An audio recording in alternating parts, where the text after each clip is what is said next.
Welcome back 10th class. बेटा आज आपकी वर्कशीट है 68। आज की डेट है 16 दिसंबर और हमारा चैप्टर जनन, जो आपको पता है हम पढ़ ही रहे हैं। सबसे पहले हमने जनन के प्रकार पढ़े थे, उसके बाद हमने उनको डिटेल में पढ़ा था कि जीव जनन कैसे करता है। आज हम बेटा इसी में आगे मानव में लैंगिक जनन पढ़ेंगे। इससे जो पहली वर्कशीट थी उसमें बेटा हमने फूल में लैंगिक जनन पढ़ा था। आज हम मानव में लैंगिक जनन पढ़ेंगे और मादा और नर जनन तंत्र का अध्ययन करेंगे, उनका डायग्राम भी ड्रॉ करेंगे और उस डायग्राम को समझेंगे भी। तो हमारा चैप्टर है जीव जनन कैसे करते हैं और आज का हमारा टॉपिक है मानव में लैंगिक जनन। मानव में किशोरावस्था के दौरान नर और मादा दोनों की आकृति और क्रिया संबंधी अनेक परिवर्तन होते हैं। नर और मादा के शरीर में द्वितीयक लैंगिक लक्षण अंतःस्रावी ग्रंथियों द्वारा उत्पन्न हार्मोन द्वारा होते हैं। जैसे शरीर की सामान्य वृद्धि दर धीमी होनी शुरू होती है, जनन ऊतक परिपक्व होने प्रारंभ हो जाते हैं। किशोरावस्था की इस अवधि को हम यौवनारंभ कहते हैं।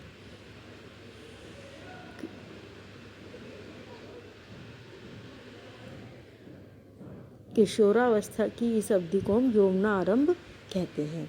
इसमें क्या होता है बेटा, यौवनारंभ में कि हमारे जो हार्मोन्स हैं, अंतःस्रावी ग्रंथि जो होती है, नर और मादा के शरीर में द्वितीयक लैंगिक लक्षण अंतःस्रावी ग्रंथियों द्वारा उत्पन्न हार्मोन द्वारा होते हैं। जैसे शरीर की सामान्य वृद्धि दर तो धीमी शुरू हो जाती है और जो जनन ऊतक हैं वो परिपक्व होना प्रारंभ करते हैं। इस अवधि को हम क्या कहते हैं, किशोरावस्था की इस अवधि को यौवनारंभ कहते हैं। नर और मादा युग्मक जननांगों वृषण और अंडाणु में उत्पन्न होते हैं। जो नर और मादा युग्मक हैं उनके जननांग वृषण और अंडाणु इसमें उत्पन्न होते हैं। अभी मैं आपको डायग्राम में सब बताऊंगी। नर के जनन काल के दौरान जो जीवन भर रहता है, शुक्राणु या नर युग्मक उत्पन्न होते हैं, यानी नर में शुक्राणु उत्पन्न होते हैं, उसको आप नर युग्मक कह देते हैं। मादा या लड़कियों में रजोदर्शन से मादा युग्मक अंडाणु की उत्पत्ति का संकेत मिलता है। 45 से 50 वर्ष की आयु तक मादा या स्त्री में अंडाणु की उत्पत्ति रुक जाती है और इस अवस्था को रजोध्रम और इस स्थिति को रजोन्वृत्ति कहते हैं। ठीक है बेटा, तो यानी कि जो ये हमारे अंडाणु हैं, ये जो हमारा यौवनारंभ है, इसमें हमारे जननांग परिपक्व होते हैं, जो ऊतक होते हैं हमारे जननांग ऊतक, और इसमें जो नर युग्मक है वो है वृषण में होता है, वो शुक्राणु है, और मादा युग्मक जो है वो अंडाणु है और वो अंडाशय में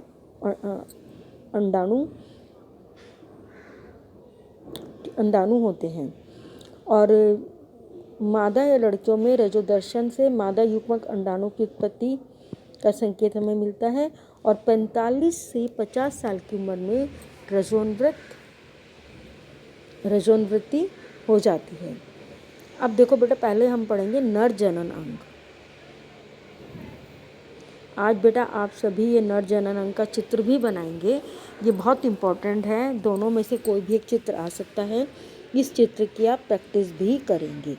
देखो बेटा, नर जनन अंग में क्या होता है, सबसे पहले हमारा होता है, इसमें हम सबसे पहले करेंगे, ये डायग्राम बना हुआ है। देखिए बेटा, ये जो नली आ रही है,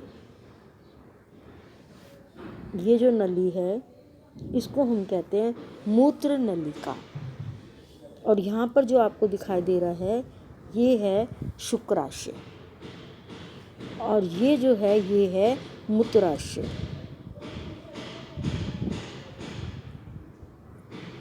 ये है शुक्राशय, अगर आपको क्लियर ना हो रहा हो अपने इसमें तो ठीक है। और ये है मूत्र नलिका।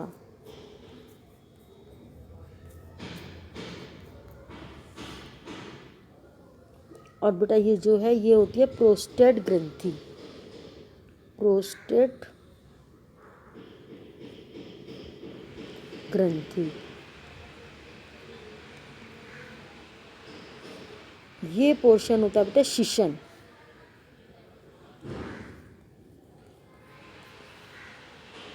और ये जो दिखाई दे रहा है आपको बना हुआ ये वाला पोर्शन, ये है मूत्र मार्ग।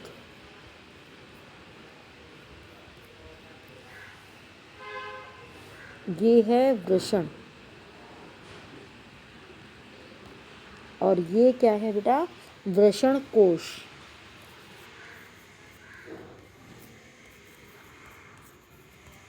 अब देखिए बेटा डायग्राम में अच्छे से समझ लीजिए। ये मूत्र नलिका है, ये शुक्राशय है, ये मूत्राशय है, ये प्रोस्टेट ग्रंथि है, शिशन, ये शिशन है, ये मूत्र मार्ग है, इसको वृषण है, और ये जो बाहर वाला है वृषण कोश है। ठीक है बेटा, डायग्राम आपको एक्सप्लेन हो गया होगा। और ये डायग्राम आप अपनी कॉपी में भी बनाएंगे। नर जनन कोशिका उत्पादित करने वाले अंग एवं जनन कोशिकाओं को निषेचन के स्थान पर पहुंचाने वाले अंग संयुक्त रूप से नर जनन तंत्र बनाते हैं। ठीक है बेटा, नर जनन तंत्र समझ में आ गया कि नर जनन कोशिका उत्पादित करने वाले अंग एवं जनन कोशिकाओं को निषेचन के स्थान तक पहुंचाने वाले अंग संयुक्त रूप से नर जनन तंत्र बनाते हैं। ये जो बेटा पूरा डायग्राम है ये हमारा नर जनन तंत्र है। नर जनन कोशिका अथवा शुक्राणु का निर्माण वृषण में होता है। ये आपको बड़ा अच्छी तरह याद रखना चाहिए कि जो नर जनन कोशिका होती है उसका नाम क्या होता है, शुक्राणु, और इसका जो निर्माण है वो देखिए बेटा ये वृषण है, इसमें होता है। ठीक है, यह उदर गुहिका के बाहर वृषण कोश में स्थित होते हैं। इसका कारण ये है, ये उदर गुहिका के बाहर होता है। क्यों होता है, इसका कारण है कि शुक्राणु के उत्पादन के लिए आवश्यक ताप शरीर के ताप से कम होता है, इसीलिए बाहर होता है। शुक्राणु उत्पादन के नियंत्रण के अतिरिक्त टेस्टोस्टेरोन लड़कों में यौवनावस्था के लक्षणों का भी नियंत्रण करता है। ठीक है बेटा, शुक्राणु, ये जो हमारा टेस्टोस्टेरोन है ये शुक्राणु उत्पादन भी करता है और यौवना अवस्था के लक्षणों का भी नियंत्रण करता है। उत्पादित शुक्राणु का मोचन शुक्र वाहिकाओं द्वारा होता है। ये शुक्र वाहिकाएं मूत्राशय से आने वाली नली से जुड़कर संयुक्त नली बनाती हैं। अतः मूत्र मार्ग शुक्राणुओं और मूत्र दोनों के प्रवाह के उभय मार्ग हैं। प्रोस्टेट तथा शुक्राशय अपने स्राव शुक्र वाहिका में डालते हैं, जिससे शुक्राणु एक तरल माध्यम में आ जाते हैं। इसके कारण इनका स्थानांतरण सरलता से होता है, साथ ही यह स्राव उन्हें पोषण भी प्रदान करता है। शुक्राणु सूक्ष्म संरचनाएं हैं जिसमें मुख्यतः आनुवंशिक पदार्थ होते हैं तथा एक लंबी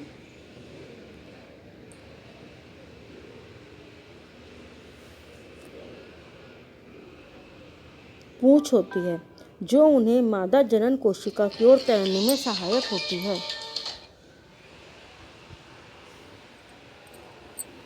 सहायता करती है।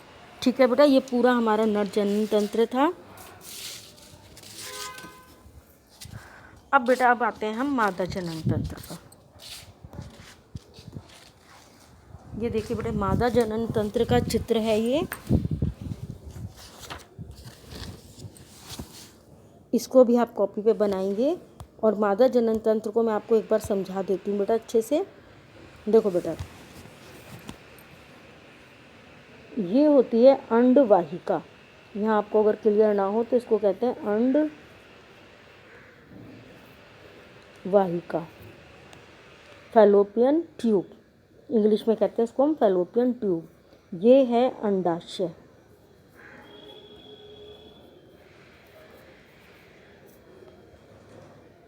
ठीक है बेटा, और ये है गर्भाशय।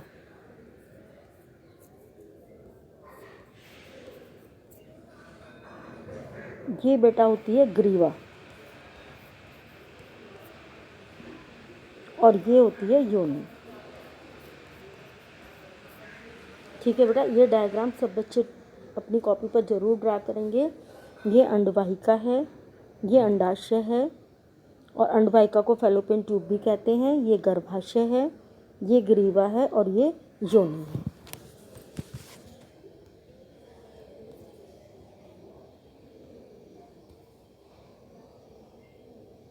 ठीक है बेटा, मेरे को लगता है आपको डायग्राम अच्छे से एक्सप्लेन हो गया होगा। अब हम मादा जनन का कार्य पढ़ लेते हैं। मादा जनन कोशिकाओं अथवा अंड कोशिका का निर्माण अंडाशय में होता है। जो हमारी मादा जनन कोशिकाएं होती हैं उनका निर्माण या अंड कोशिका का निर्माण अंडाशय में होता है। ये हार्मोन जैसे एस्ट्रोन एवं प्रोजेस्टेरोन भी उत्पादित करती हैं। लड़की के जन्म के समय ही अंडाशय में हजारों अपरिपक्व अंडे होते हैं। यौवना आरंभ में इनमें से कुछ परिपक्व होने लगते हैं। अंडाशय द्वारा प्रत्येक माह एक अंड परिपक्व होता है। अंडवाहिका अथवा फैलोपियन ट्यूब द्वारा यह अंड कोशिका गर्भाशय तक ले जाते हैं। दोनों अंडवाहिकाएं संयुक्त होकर एक लचीली थैलानुमा संरचना का निर्माण करती हैं, जिसे गर्भाशय कहते हैं। यह है बेटा हमारा गर्भाशय। गर्भाशय ग्रीवा द्वारा योनि में खुलता है। शुक्राणु योनि मार्ग में स्थापित होते हैं, जहां से ऊपर की ओर यात्रा करके वे अंडवाहिका तक पहुंच जाते हैं, जहां अंड कोशिका से मिल सकते हैं। निषेचित अंडा विभाजित होकर भ्रूण बनाता है। भ्रूण गर्भाशय में स्थापित हो जाता है, जहां वह लगातार विभाजित होकर वृद्धि करता है तथा अंगों का विकास करता है। माँ का शरीर गर्भाधारण एवं उसके विकास के लिए विशेष रूप से अनुकूलित होता है। अतः गर्भाशय प्रत्येक माह भ्रूण को ग्रहण करने एवं उसके पोषण हेतु तैयारी करता है। उसकी आंतरिक परत मोटी होती जाती है तथा भ्रूण के पोषण हेतु रुधिर प्रवाह भी बढ़ जाता है। भ्रूण को माँ के रुधिर से ही पोषण मिलता है। इसके लिए एक विशेष संरचना होती है, जिसे हम क्या कहते हैं बेटा? प्लेसेंटा। जिसे हम क्या कहते हैं? प्लेसेंटा। ठीक है, ये प्लेसेंटा क्या है? एक तस्तरी नुमा संरचना है जो गर्भाशय की भित्ति में धसी होती है। इसमें भ्रूण की ओर के ऊतक में प्रवर्ध होता है। माँ के ऊतक में रिक्त स्थान होते हैं जो प्रवर्ध को आच्छादित करते हैं। ये है माँ के भ्रूण को ग्लूकोज, ऑक्सीजन एवं अन्य पदार्थों के स्थानांतरण हेतु एक वृहद क्षेत्र प्रदान करते हैं। यानी इसी के थ्रू जो भ्रूण होता है उसके अंदर सब ये खाना पीना जाता है। अन्य पदार्थों के स्थानांतरण हेतु एक वृहद क्षेत्र प्रदान करते हैं। विकासशील भ्रूण द्वारा अपशिष्ट पदार्थ उत्पन्न होते हैं, जिनका निदान उन्हें प्लेसेंटा के माध्यम से माँ के रुधिर में स्थानांतरण द्वारा होता है। ठीक है बेटा, आपको समझ में आ गया प्लेसेंटा का कि प्लेसेंटा क्या करता है बेटा? ये तस्तरी नुमा की संरचना है जो गर्भाशय की भित्ति में धसी होती है। भ्रूण की ओर के ऊतक में प्रवर्ध होता है। माँ के ऊतक में रिक्त स्थान होते हैं जो प्रवर्ध को आच्छादित करते हैं। यह माँ से भ्रूण को एक तो ग्लूकोज, ऑक्सीजन और अन्य पदार्थ के स्थानांतरण हेतु एक वृहद क्षेत्र प्रदान करता है। जो विकासशील भ्रूण द्वारा अपशिष्ट पदार्थ उत्पन्न होते हैं उनका निपटान भी प्लेसेंटा के माध्यम से माँ के रुधिर में स्थानांतरण द्वारा होता है। ठीक है बेटा, मुझे लगता है आपको ये दोनों नर और मादा जनन तंत्र समझ में आ गए होंगे। अब हम करते हैं बेटा क्वेश्चन आंसर। पहला क्वेश्चन,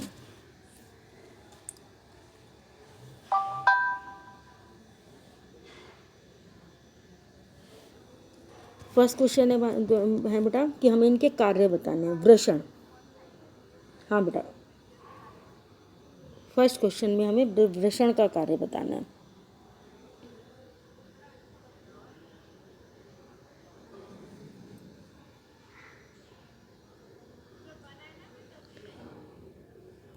ये देखिए बेटा, फर्स्ट क्वेश्चन, फर्स्ट पार्ट, वृषण। वृषण में शुक्राणु का निर्माण होता है। शुक्र वाहिकाएं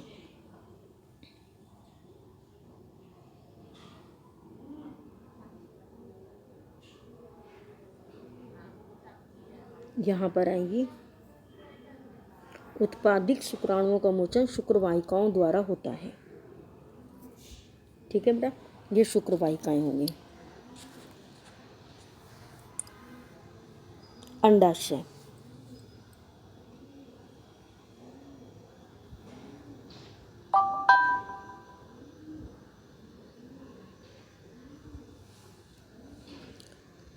मादा जनन कोशिका और पर्ण कोशिका का निर्माण अंडाशय में होता है। ये अंडाशय का कार्य है।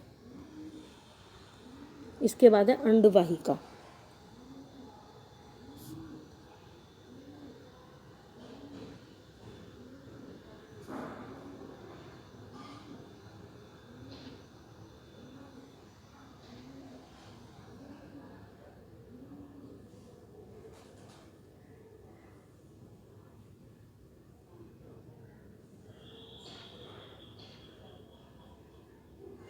अंडवाहिका का बेटा मैं लिख देती हूँ यहाँ पर।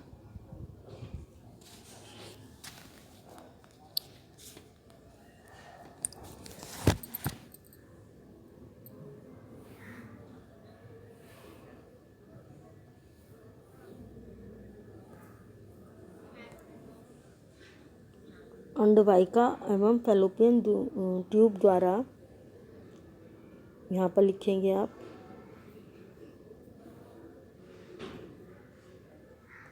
परिपक्व अंड तथा शुक्राणु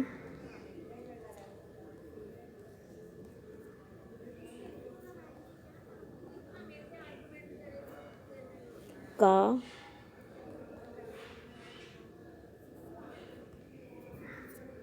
संयुग्मन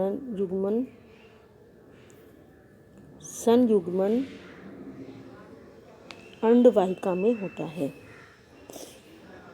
संयुग्मन अंडवाहिका में होता है।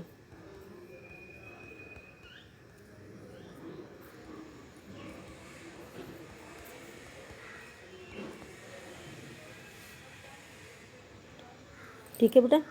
इसके बाद आता है गर्भाशय।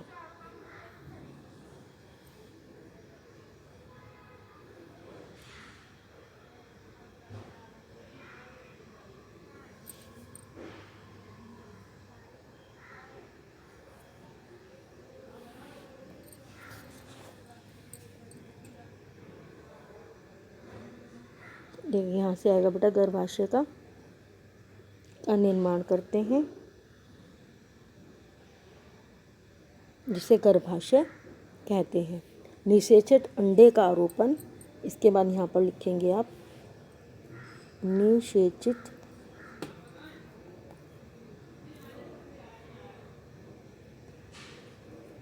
अंडे का आरोपण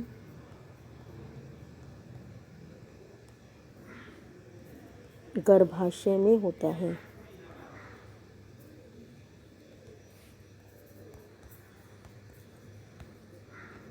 ठीक है बेटा। जो निषेचित अंडा होता है उसका आरोपण गर्भाशय में होता है। इसके बाद है हमारा प्लेसेंटा।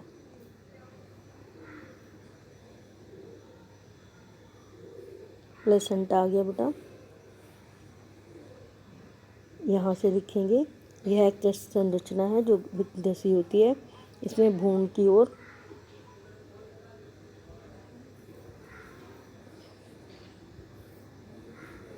यह माँ के भ्रूण को ग्लूकोज ऑक्सीजन पर स्थानांतरण हेतु वृद्धि क्षेत्र प्राप्त करता है।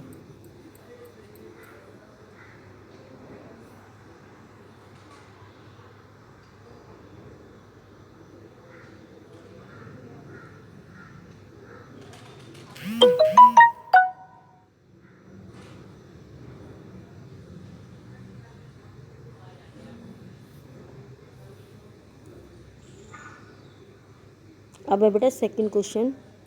वृषण उदर गुहिका के बाहर क्यों स्थित होते हैं? ये बेटा मैंने आपको बताया था कि नर में एक जोड़ी वृषण होते हैं और उदर गुहिका के बाहर क्यों स्थित होते हैं? क्योंकि जो शुक्राणु होते हैं उनके उत्पादन के लिए जो ताप जरूरी होता है वो शरीर के ताप से कम होता है। यहाँ पर ये है ये बेटा, इसमें आप यहाँ से लिख सकते हैं।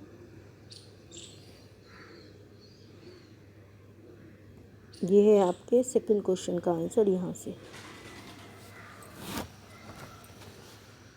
यहाँ तक।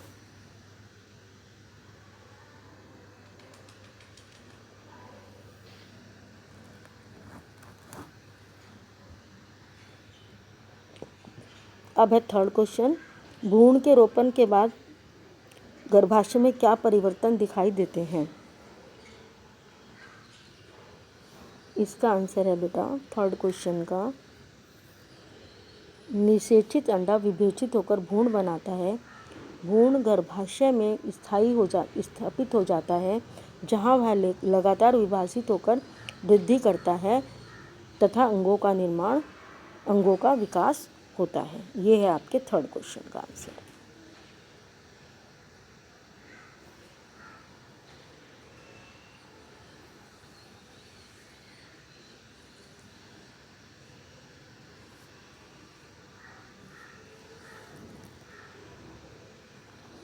इसका ये पहला पॉइंट, ये दूसरा पॉइंट और ये तीसरा पॉइंट, ये तीनों पॉइंट आएंगे बेटा इसमें।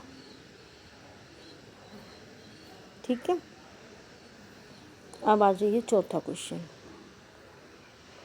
मादा जनन तंत्र के उस अंग का नाम लिखिए जहाँ निषेचन होता है।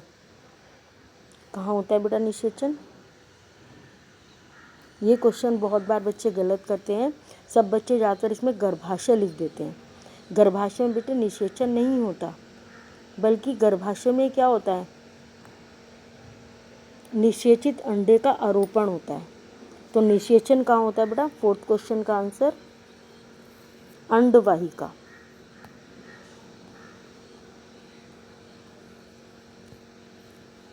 अंडवाहिका, या इसको हम फैलोपियन ट्यूब भी कहते हैं।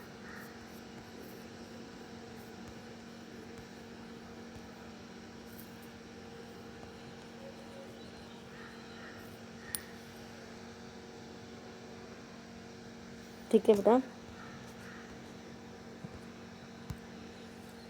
आप सभी को बेटा ये पूरी वर्कशीट समझ में आ गई होगी। ओके बेटा, बाय।